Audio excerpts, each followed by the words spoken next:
Ramesh train की general bogie में birth seat पर सोया हुआ था। गाड़ी रुककर वापस चली तो अचानक उसकी नज़र अपनी तलाकशुदा पत्नी सीमा पर पड़ी। पता नहीं कब वो उसके सामने वाली सीट पर आकर बैठ गई थी। 8 साल बाद वो उसे देख रहा था। वो बहुत कमज़ोर हो गई थी। उसने पुरानी सस्ती सी साड़ी पहन रखी थी, ना माथे पर बिंदी और ना गले में मंगलसूत्र था। तो क्या उसने अभी तक दूसरा विवाह नहीं किया? क्या अभी तक वो मेरी तरह अकेली ही है? रमेश ऐसा सोच ही रहा था कि तभी सीमा की नज़र उस पर पड़ी। नज़रें मिली तो रमेश दूसरी तरफ देखने लगा। फिर पता नहीं रमेश के दिमाग में क्या आया कि वो सीट से नीचे उतर आया और सीमा के पास बैठे लड़के से कहा कि वो ऊपर वाली सीट पर चला जाए। लड़का मान गया। तब रमेश सीमा के पास बैठ गया। बैठते ही रमेश बोला, सीमा कैसी हो? सीमा ने नज़र न मिलाते हुए खिड़की की तरफ देखते हुए बोला कि मैं ठीक हूँ। और आप? रमेश बोला, मैं भी ठीक हूँ और लखनऊ जा रहा हूँ। त्यौहार होने के कारण जा रहा हूँ। तुम कहाँ जा रही हो? वो बोली, मैं भी लखनऊ ही जा रही हूँ। आजकल माँ वहीं बड़े भैया के पास ही हैं, बीमार है इसलिए मिलने जा रही हूँ। काफ़ी देर दोनों चुप रहे। फिर रमेश बोला, एक बात पूछे? सीमा ने आंखों से ही पूछा, क्या? रमेश संकोच करते हुए पूछा, अभी तक शादी क्यों नहीं की? वो कुछ नहीं बोली। मगर जब रमेश ने दोबारा नहीं पूछा तो सीमा ने पूछा, आपने की है शादी? रमेश ने भी बिना बोले ना में गर्दन हिला दी। फिर काफ़ी देर तक दोनों चुप रहे, मानो एक दूसरे को परख रहे थे। डिब्बे में कुल्फ़ी बेचने वाला आ गया था। रमेश बोला, खाओगी? सीमा ने ना में सिर हिला दिया। रमेश ने रिक्वेस्ट करते हुए फिर पूछा, खा लो यार, तुम्हारे साथ मैं भी खा लूँगा। जानता हूँ तुम्हारी कमज़ोरी कुल्फ़ी है। वो थोड़ा मुस्कुराई तो रमेश ने महसूस किया कि वो अपनी आंखों से बहने वाले आंसुओं को समेटने का प्रयास कर रही है। 8 साल उसके साथ रहा। जब वो अपने आंसुओं को समेटने का प्रयास करती थी तो ऐसे ही मुस्कुराया करती थी।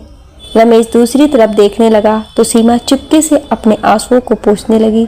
फिर वो सहज होकर बोली, एक शर्त पर खाऊंगी। वो बोला, क्या शर्त है? तो सीमा बोली, पैसे मैं दूंगी। रमेश कुछ नहीं बोला।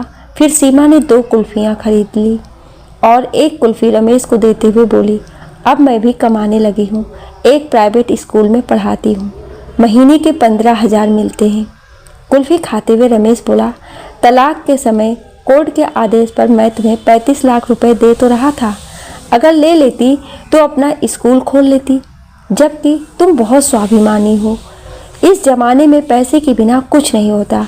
वो हंसकर बोली, अगर ले लेती तो अपनी ज़मीर को क्या जवाब देती? तो ये ज़मीर रोज़ कहता कि जिसे छोड़ कर आई हो उसी के सहारे पल रही हो। रमेश बोला, तुम बहुत अच्छी हो, मासूम हो। ये एहसास तुमसे तलाक लेने के बाद मुझे हुआ। तुम यकीन नहीं करोगी, मैं बहुत बदल गया हूँ। पीना बिल्कुल छोड़ दिया है, गुस्सा बिल्कुल नहीं करता। अब मैं किसी को नीचा दिखाने की कोशिश भी नहीं करता। जो तुम्हें बहुत बुरा लगता था, वो सब बुरी आदतें मैंने छोड़ दी है।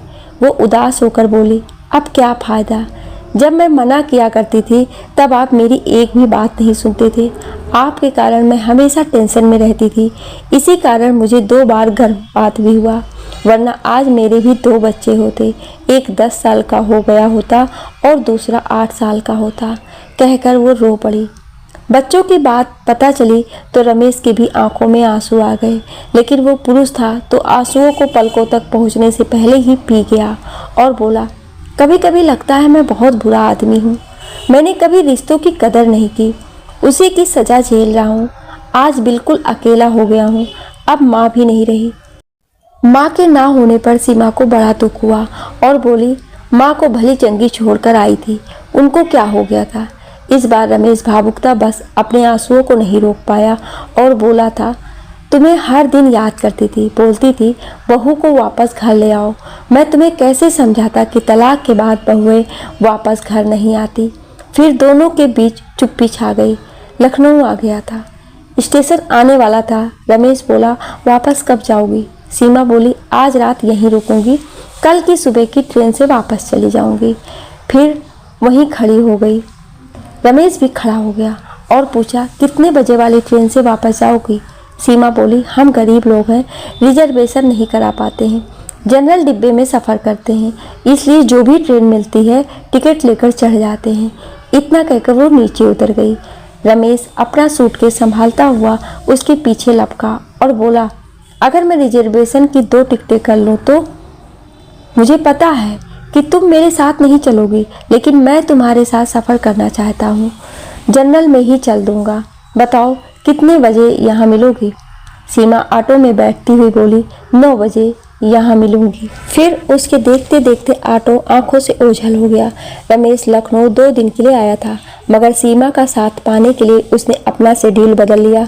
उसने जल्दी से अपने बिजनेस का काम पूरा किया और अगले दिन सुबह 8:30 बजे ही स्टेशन आ गया। सीमा 9 की जगह 10 बजे स्टेशन पहुंची और बोली, आप अभी तक यहीं पर हो? मैं सोच रही थी कि आप चले गए होंगे। सीमा बहुत खुश थी, बोली, माँ अब बिल्कुल ठीक है। रमेश बोला, मैं तुम्हारा भी टिकट ले आया हूँ, अब 30 रुपए के टिकट के लिए कुछ कहना मत। सीमा हंसते हुए बोली, अभी ट्रेन आने में आधा घंटा है, चलो तब तक कुल्फी खाते हैं, पैसे मैं दे दूंगी, हिसाब बराबर हो जाएगा। इतना कहकर वो फिर मुस्कुरा दी। वो जब भी मुस्कुराती थी रमेश की नज़र उसके चेहरे पर ठहर जाती थी। फिर दोनों ने कुल्फी खाई और तब तक ट्रेन आ गई और फिर से एक नया सफ़र शुरू हो गया। मगर इस सफ़र में कुछ खास था। रमेश कुछ कहने के लिए दिल मिला रहा था, मगर डर भी रहा था कि वो मना कर देगी तो। रमेश नोटिस कर रहा था कि सीमा बड़े भाई के घर से नई साड़ी पहन कर आई थी। वो बहुत सुंदर लग रही थी। खिड़की से आ रही ठंडी हवा के झोंके से सीमा के ललाट पर लटकी बालों की एक लड़ी झूम उठती है। उसे ऐसे देखकर रमेश के दिल में एहसास सा उठता है कि यह औरत कभी उसकी ज़िंदगी भी थी, मगर मैं इसे संभाल कर नहीं रख पाया। रमेश की मना स्थिति से अनजान सीमा बोली, क्या हुआ? आप गुमसुम से क्यों हो? दोस्त बनकर ही सही कुछ बात तो कर लो। रमेश बोला, मुझे दोस्ती नहीं चाहिए।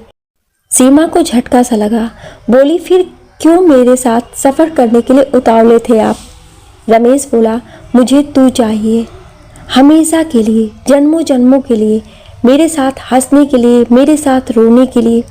वो इतनी जल्दी में ये सारी बातें बोला कि सीमा बस उसके मुंह की ओर देखती रह गई।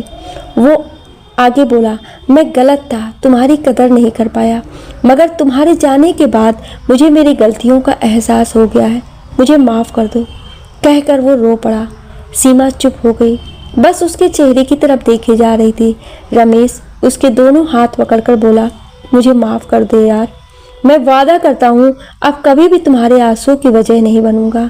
तू जो कहेगी वही करूँगा, प्लीज़ लौट आ। रागिनी ने माथे पर साड़ी थोड़ी सी पीछे सरकाई और फिर बोली, इधर देखिए जरा। रमेश ने देखा, सीमा ने मांग भर रखी थी। वो बोली, मैं जानती थी आप यही सब करोगे। मैंने कल ही सोच लिया था कि अब अकेले चलने के दिन ख़त्म हो गए हैं। मेरा हम सफ़र लौट आया है, अब आगे का सफ़र उसी के साथ तय करना है। थक गई हूँ मैं अकेले चलते चलते, कहती वो अजीब सी मुद्रा में मुस्कुराने लगी।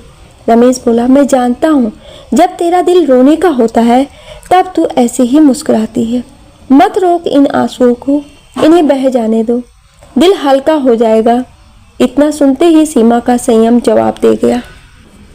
वो जोर जोर से रोने लगी। पूरे डिब्बे के लोग उन्हें देखने लगे, मगर सीमा ने लोगों की परवाह नहीं की। वो रमेश के कंधे पर सर रखकर रोती रही। कुछ देर बाद सीमा का गांव आ गया। गाड़ी कुछ पल रुकी, फिर चल पड़ी। सीमा को अब वहां उतरना ही नहीं था। जिंदगी में एक नया सफ़र फिर से शुरू हो गया। अब उसकी मंजिल मायका नहीं, पिया का घर था, जो वर्षों से उसके लौटने का इंतजार कर रहा था। वो अब भी रमेश के कंधे पर सर रखी थी, आंखें बंद कर मंद मंद मुस्कुरा रही थी, एक मासूम बच्चे की तरह है। क्या सीमा ने सही किया? अपनी राय हमें कमेंट बॉक्स में ज़रूर दीजिएगा और ऐसी ही कहानियाँ सुनने के लिए हमें सब्सक्राइब जरूर करें। Thank you.